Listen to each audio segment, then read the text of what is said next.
Okay, so today we're going to have a go at using double exposure and adding text onto a picture in Snapseed. So first of all, I'm going to open a photo from my stock images. I'm going to go with some flowers today. Click done. Now I can still add various textures to each image, and we can add different filters as we normally would. So have a play around before you add anything else. You can still use grainy film, black and white. Oh, hang on, I might go black and white. That might look quite interesting. Let's have a go.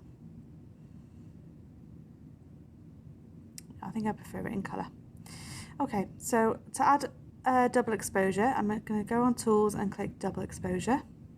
This basically means that we're going to add an image on top of this image. So I'm going to click the image icon on the bottom left, and I'm going to add another image. Let's pick some shoes.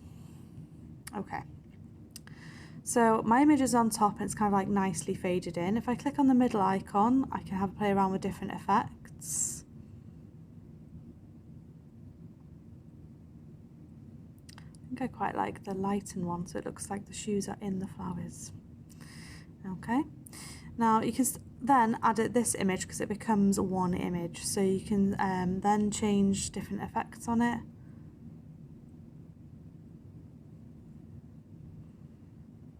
Quite like that one. Okay, you can add frames. What we're going to do is add some text. Okay, now if you scroll along the bottom, there's lots of different badges or different texts you can add. Okay, for this one, I think I'm going to go... That one's quite nice. No, this one. Okay, double tap to change it. Okay, and I'm just going to put summer. It's quite a summery image. Now it's quite hard to see, so I'm going to change the colour, I think. So click on the colour palette on the bottom, and then you can also add things on the top. You can make it more transparent, or you can change the style if you don't like it. I quite like that one actually. And I'm going to move it to where I want it, make it bigger,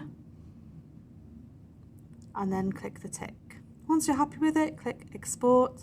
You can save or share, and that'll save a copy to your phone, and then you can print it, email it, or submit it as an assignment.